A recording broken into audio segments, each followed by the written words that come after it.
अगर मैं आपसे कहूं कि इस कहानी के हर किरदार काल्पनिक है, लेकिन जिस जगह की बात हो रही है वहां आज भी सूरज ढलने के बाद लोग जाने से डरते हैं। लेकिन वीडियो खत्म होने तक हो सकता है आपकी राय बदल जाए। इसलिए अगर आप रात में अकेले हैं तो कमरे की लाइट एक बार जरूर चेक कर लीजिए, क्योंकि कुछ आवाज़ें सिर्फ कहानी में नहीं आती, कुछ आवाज़ें सुनने वालों के पीछे भी कर लेती हैं। अक्टूबर की ठंडी शाम थी।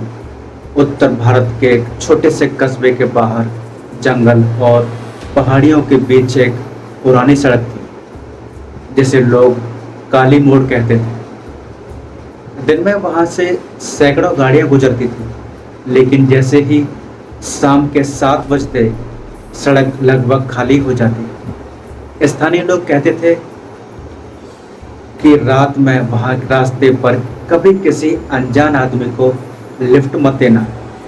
जिसने भी ऐसा किया वह दोबारा पहले जैसा नहीं लौटा। अरब पेशे से एक सर्वे इंजीनियर था। अलग अलग इलाकों में जाकर नई सड़क और पुलों के लिए जमीन का सर्वे करता था। एक दिन उसकी कंपनी ने उसे उसी इलाके में भेजा जहां काली मोड़ की सड़क पड़ती थी। गांव के सरपंच ने नक्शा देखते ही उसका चेहरा गौर से देखा और धीरे से कहा, बेटा, काम दिन में करना और अंधेरा होने से पहले लौट आना। आरब मुस्कुराया, अंकल, मैं इन बातों पर विश्वास नहीं करता। सरपंच ने कोई जवाब नहीं दिया, बस अपनी जेब से एक पुरानी तस्वीर निकालकर उसके तरफ बढ़ा दी। तस्वीर में 5 लोग खड़े थे। पीछे वही सड़क दिखाई दे रही थी।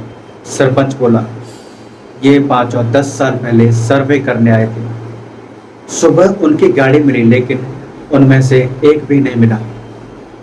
आरब ने तस्वीर वापस कर दी। उसे लगा कि गांव वाले उसे डराने की कोशिश कर रहे हैं। पूरा दिन काम करते करते उसे समय का पता नहीं चला। जब उसने घड़ी देखी तो शाम के 7:30 बज चुके थे। जंगल के ऊपर काले बादल छा चुके थे।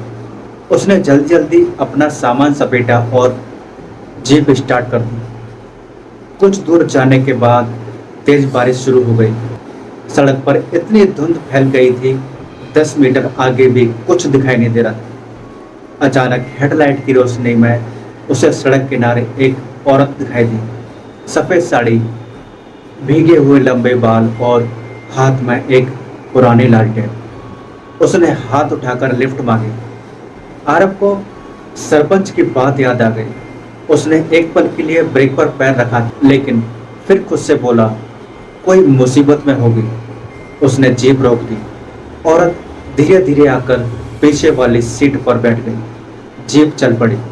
करीब 10 मिनट तक दोनों के बीच बिल्कुल सन्नाटा रहा।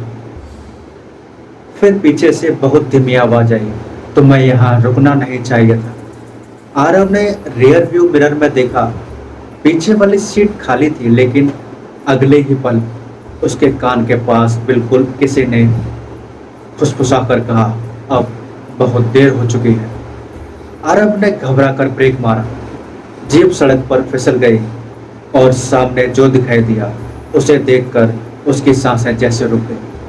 सड़क के बीचों बीच वही 5 लोग खड़े थे जिनकी तस्वीर उसने कुछ घंटे पहले सरपंच के हाथ में देखी थी, और उन 5 की आंखें सीधे उसकी तरफ देख रही थी। आरब के हाथ स्टीयरिंग पर जम चुके थे। बारिश इतनी तेज थी कि शीशे पर गिरती बूंदें किसी के लगातार दरवाजा पीटने जैसी आवाज कर रही थी। उसने आंखें मलकर दोबारा सामने देखा। सड़क पर कोई नहीं था। वह गहरी सांस लेकर खुद को समझाने लगा कि इंजन अपने आप बंद हो गया होगा। हेडलाइट चल रही थी, मगर गाड़ी बिल्कुल शांत थी। उसने कई बार चाबी घुमाई पर इंजन स्टार्ट नहीं हुआ।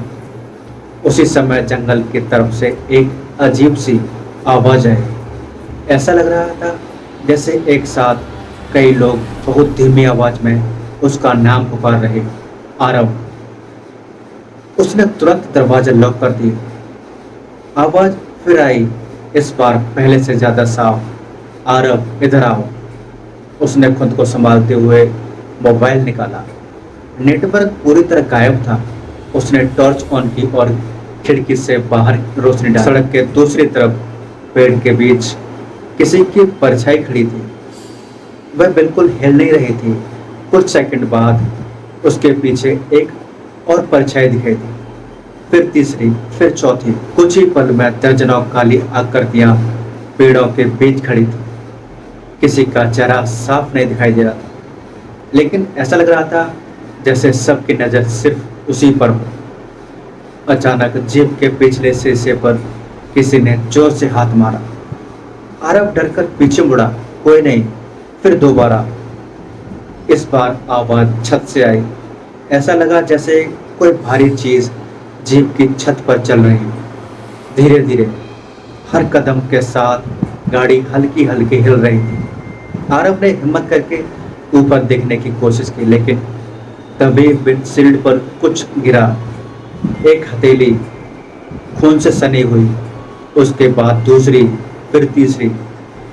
कुछ ही सेकंड में पूरा शीशा लाल हथेलियों के निशान से भर गया। आरव का दिल इतनी तेज से धड़क रहा था, उसे अपनी सांसें सुनाई नहीं दे रही थी।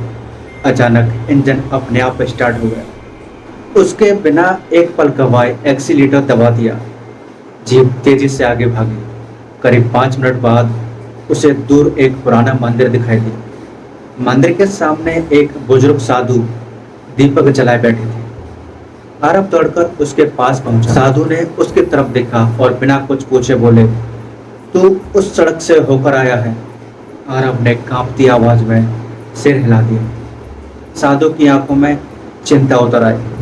उन्होंने मंदिर के अंदर रखी एक पुरानी लोहे की घंटी उठाई और जोर से बजाई। घंटी की आवाज पूरे जंगल में गूंज उठी। कुछ क्षण बाद उन्होंने कहा, वे तेरे पीछे आ चुके हैं। आरव ने घबरा कर पीछे देखा, वहां कोई नहीं था। पीछे सड़क पर नहीं, तेरी परछाई में। आरव ने नीचे जमीन पर नजर डाली। दीपक की रोशनी में उसकी परछाई साफ दिखाई दे रही थी, लेकिन वह अकेली नहीं। उसकी अपनी परछाई के पीछे एक दूसरी परछाई भी खड़ी थी। और फिर उसकी मुस्कान इंसान जैसी बिल्कुल नहीं थी। आरव की सांसें जैसे रुकती गई। उसने दोबारा अपनी परछाई की तरफ देखा। इस बार वहां सिर्फ उसकी परछाई थी। उसने घबरा कर साधु की तरफ देखा। साधु शांत स्वर में बोले, जो तू देखा वह भ्रम नहीं था। इस जंगल में जो भी रात के बाद रुकता है, उसकी परछाई पर उनका अधिकार हो जाता है। अगर सूर्योदय से पहले इस अभिशाप को नहीं तोड़ा गया तो शरीर जिंदा नहीं रहेगा, लेकिन आत्मा हमेशा के लिए इसी जंगल में कैदी बन जाएगी। आरव के पैरों तले जमीन खिसक गई। मैं क्या करूं? साधु मंदिर के भीतर गए और पुराना पीतल का ताबीज लेकर लौटे। ताबीज पर अजीब निशान बने हुए थे। इस रास्ते के अंत में एक पुरानी हवेली है, वहीं से यह सब शुरू हुआ था। आज से लगभग 50 साल पहले 5 सरकारी कर्मचारी वहां सर्वे करने आए थे। गांव वालों ने उन्हें रोका, लेकिन उन्होंने किसी की बात नहीं मानी। रात को उन्होंने उसी हवेली में ठहरने का फैसला किया। सुबह उनकी गाड़ी मिली, लेकिन वे पांचों कभी नहीं मिले। लोगों ने समझा कि वे जंगल में खो गए, लेकिन सच्चाई कुछ और थी। साधु की आवाज भारी हो गई। हवेली के नीचे एक बंद तहखाना था। वहां वर्षों पहले कुछ निर्दोष लोगों की हत्या की गई थी। उनकी अधूरी पीड़ा ने उस जगह को श्रापित कर दिया। जो भी रात में वहां पहुंचता है, वह वापस नहीं लौटता। उसकी आत्मा भी उसी अंधेरे का हिस्सा बन जाती है। आरव ने कांपते हाथों से ताबीज पकड़ लिया। क्या मैं बच सकता हूँ? साधु ने उसकी आंखों में देखते हुए कहा, अगर तेरे अंदर डर से ज्यादा हिम्मत बची है तो हाँ। आरव तुरंत जीप में बैठा और हवेली की ओर निकल पड़ा। बारिश अब भी लगातार हो रही थी। कुछ ही देर में वह हवेली के सामने पहुंचा। लोहे का विशाल गेट आधा खुला हुआ था, जैसे किसी ने उसके इंतजार में खोला हो। अंदर कदम रखते ही ठंडी हवा का तेज झोंका आया। पूरा मकान धूल, जालों और सन्नाटों से भरा हुआ था। हर दीवार पर नमी के काले निशान थे। अचानक ऊपर की मंजिल से किसी के चलने की आवाज आई। आरब ने टॉर्च ऊपर की। गलियारे में 5 धुंधली आकृतियां खड़ी थी। वही 5 लोग जो तस्वीर में थे, लेकिन इस बार उनके चेहरे डरावने नहीं थे। उनकी आंखों में मदद की गुहार थी। उनमें से एक ने कांपते हाथ से तहखाने की तरफ इशारा किया। आरब सीढ़ियां उतरने लगा। जैसे जैसे वह नीचे जा रहा था, हवा और ठंडी होती जा रही थी। तहखाने का दरवाजा अंदर से बंद था। उसने पूरी ताकत से धक्का मारा। दरवाजा खुलते ही बदबू का तेज झोंका बाहर आया। कमरे के बीचों बीच एक पुराना लोहे का संदूक रखा था। जैसे ही उसने उसे छुआ और पूरे तहखाने में किसी के चीखने की आवाज गूंज उठी। सैकड़ों आवाजें एक साथ, मत खोलो, लेकिन उसे साधु की बातें याद थी। उसने ताबीज सिंदूक पर रखा। अचानक सिंदूक अपने आप खुल गया। अंदर पुराने कपड़ों में लिपटी कुछ हड्डियां, सरकारी पहचान पत्र, जंगल की घड़ियां और वही तस्वीर थी जो सरपंच ने दिखाई थी। आरब समझ गया, इन 5 की लाशें कभी जंगल में नहीं मिली थी। उन्हें यहीं छुपा दिया गया था। जैसे ही उसने हड्डियों का सामान से बाहर निकाला, पूरा तहखाना जोर जोर से कांपने लगा। दीवारों के दरारों से काली धुंध निकलने लगी। धुंध ने एक विशाल डरावना चेहरा बना लिया। उसकी लाल आंखें सीधे आरब पर टिक गई। वह चीखा, यह जगह मेरी है। आरब ने कांपते हुए ताबीज उसकी ओर फेंक दिया। ताबीज से तेज सुनहरी रोशनी निकली। पूरा तहखाना प्रकाश से भर गया। भयानक चीख पूरे जंगल में गूंज उठी। कुछ ही क्षण में काली धुंध बिखरने लगी। हवेली की दीवारें टूटने लगी।